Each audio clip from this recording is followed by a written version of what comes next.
Hello everyone, कैसे हैं आप सभी लोग। आज की क्लास में हम factor affecting the solubility of solid in liquid पढ़ने वाले हैं। मतलब किसी लिक्विड सॉल्यूशन के अंदर जो सॉलिड की सॉल्युबिलिटी है वो किन किन फैक्टर के ऊपर डिपेंड करती है, ये पढ़ने वाले हैं। तो इसको पढ़ने से पहले हम सबसे पहले ये समझने की कोशिश करते हैं कि ये सॉल्युबिलिटी का मतलब क्या होता है। तो सॉल्युबिलिटी का मतलब है कि सॉल्यूशन के गिवन अमाउंट में, कोई सॉल्यूशन का फिक्स अमाउंट ले लें, 1 लीटर सॉल्यूशन या 100 ग्राम ऑफ सॉल्यूशन, तो किसी सॉल्यूशन के गिवन अमाउंट में सॉल्यूट का जो मैक्सिमम अमाउंट प्रेजेंट हो सकता है, that is solubility. The maximum amount of solute which can be exist in a given amount of solution is called solubility.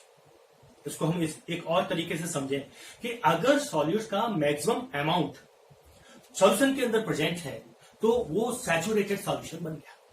तो उसको हम ऐसे भी तो कह सकते हैं, the concentration of any saturated solution, the concentration of saturated solution is called solubility of the solute in that solution. इसको हम, इसकी जो यूनिट है वो ग्राम पर लीटर या मोल पर लीटर होती थी, लेकिन अब इसकी एसआई यूनिट थोड़ा सा चेंज हो गई है क्योंकि वॉल्यूम टेम्परेचर के साथ चेंज हो जाता है, और जब हम टेम्परेचर के साथ सॉल्युबिलिटी का वेरिएशन पढ़ रहे होते हैं उस समय ये यूनिट थोड़ा सा तर्कसंगत नहीं रहती।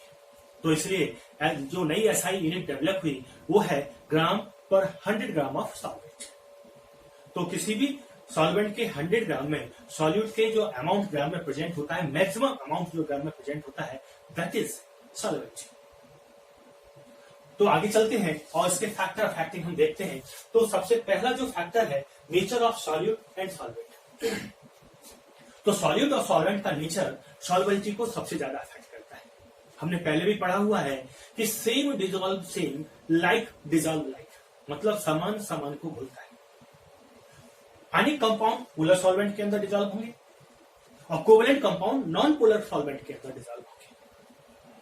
तो कोई भी आयनिक कंपाउंड अगर डिजॉल्व करना चाहते हो तो उसको हमको पोलर सॉल्वेंट के अंदर डिजॉल्व करना पड़ेगा। तो इसको अब ऐसा क्यों होता है, इसको भी हम समझने की कोशिश करते हैं। कोई हम एक आयनिक कंपाउंड का एग्जांपल ले लें, एक जनरल एग्जांपल ले लें। कोई भी आयनिक कंपाउंड जब बनता है तो वो आयनों का एक लैटाइस होता है। कैटाइन के चारों तरफ एनाइन और एनाइन के चारों तरफ कैटाइन राउंडेड रहते हैं और वो आपस में इलेक्ट्रोस्टैटिक अट्रैक्शन के जरिए बाइंड रहते हैं। सपोज करो एक कैटाइन है, वो चारों तरफ एनाइन से सराउंडेड है और एनाइन कैटाइन से सराउंडेड है। कैटाइन एनाइन से सराउंडेड है और एनाइन कैटाइन से सराउंडेड है। जब हम किसी पोलर सॉल्वेंट के अंदर इस आयनिक सब्सटेंस को डालते हैं, जैसे हमने NaCl लिया, सपोज करो ये क्रिस्टल NaCl का है, और वाटर के अंदर इसको डाल दिया, तो वाटर मॉलिक्यूल पोलर नेचर के होते हैं।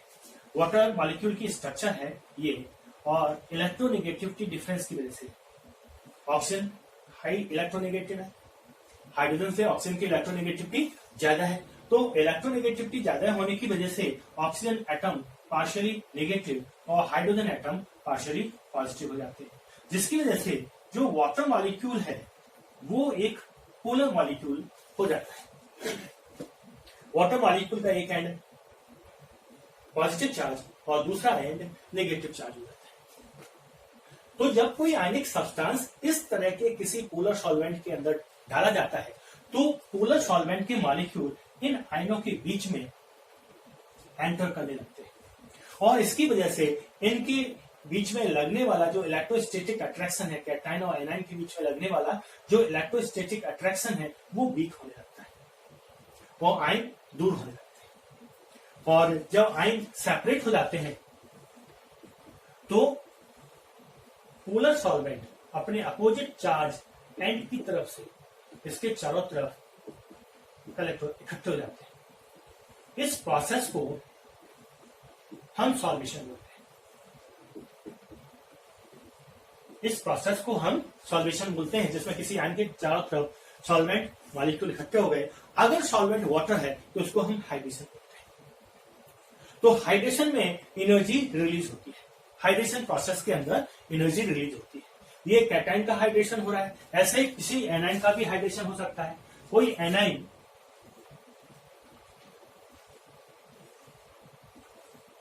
जब पोलर सॉल्वेंट में है तो सॉल्वेंट के पोलर मॉलिक्यूल अपने अपोजिट चार्ज एंड की तरफ से, ये वाटर मॉलिक्यूल है, वाटर मॉलिक्यूल का एक एंड नेगेटिव है, एक पॉजिटिव है, तो जब एनाइन के चारों तरफ इकट्ठे होंगे, कलेक्ट होंगे, तो ये अपने पॉजिटिव एंड की तरफ से इकट्ठे हो जाएंगे, और जब कैटायन के चारों तरफ इकट्ठे होंगे तो ये एनाइन की तरफ अपने नेगेटिव एंड की तरफ से इकट्ठे हो जाएंगे, और इनके बीच में आयन डाइपोल अट्रैक्शन वर्क करेगा। ये भी आयन डाइपोल अट्रैक्शन वर्क कर रहा होगा। इस प्रोसेस को हम हाइड्रेशन कहते हैं।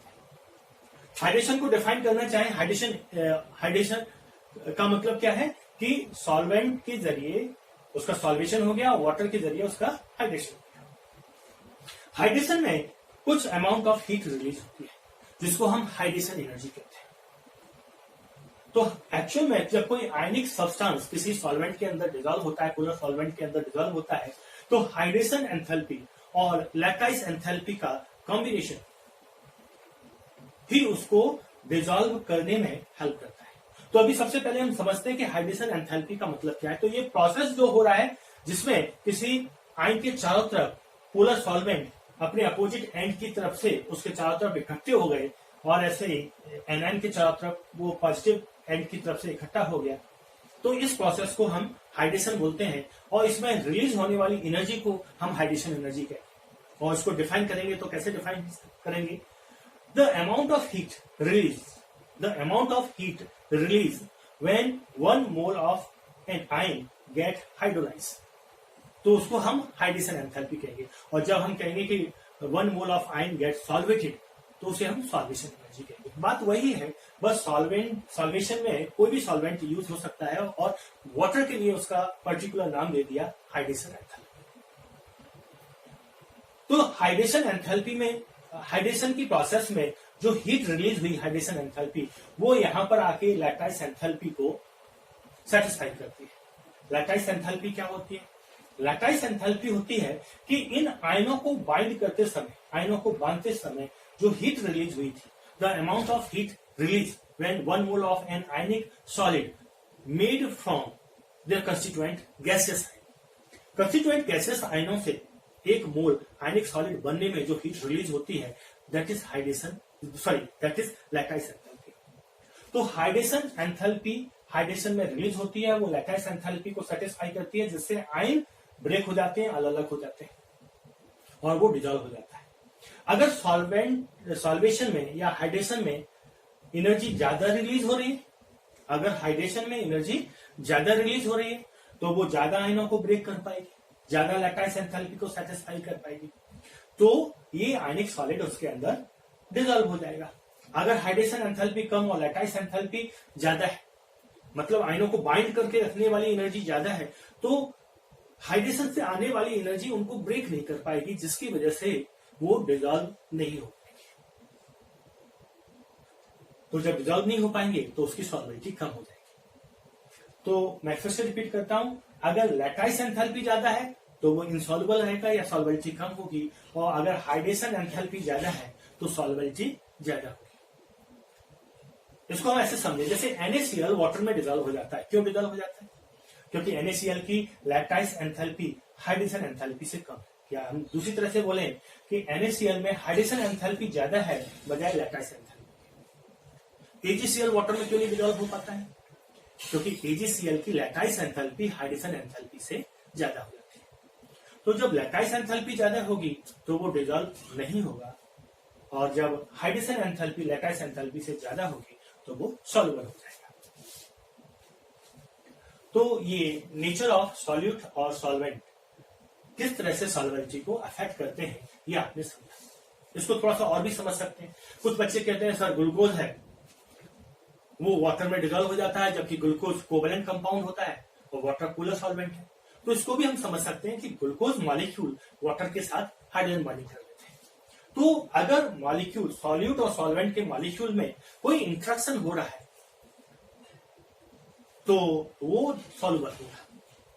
तो इसलिए ग्लूकोज वाटर में सॉल्युबल हो जाता है, या फिर कोई भी आयनिक सब्सटेंस पोलर सॉल्वेंट के अंदर सॉल्युबल हो जाते हैं। दूसरा है effect of temperature. Effect of temperature कैसे सॉल्वेबिलिटी पे इफेक्ट डालता है, टेम्परेचर कैसे सॉल्वेबिलिटी पे इफेक्ट डालता है, इसको भी हम समझने की कोशिश करते हैं। कुछ सब्सटेंस टेम्परेचर बढ़ाने पर अपनी सॉल्वेबिलिटी को इंक्रीज कर लेते हैं और कुछ सब्सटेंस सॉल्वेबिलिटी टेम्परेचर बढ़ाने पर अपनी सॉल्वेबिलिटी को डिक्रीज कर लेते हैं और कुछ सब्सटेंस ना तो इंक्रीज करते हैं ना डिक्रीज करते हैं। जैसे KNO3 है, कुछ एग्जांपल मैं ले रहा हूं।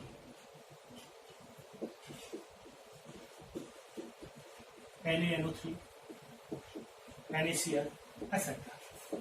ये जितने भी आयनिक कंपाउंड हैं ये वाटर के अंदर अपनी सॉल्वेबिलिटी को बढ़ा लेते हैं अगर टेम्परेचर बढ़ जाता है।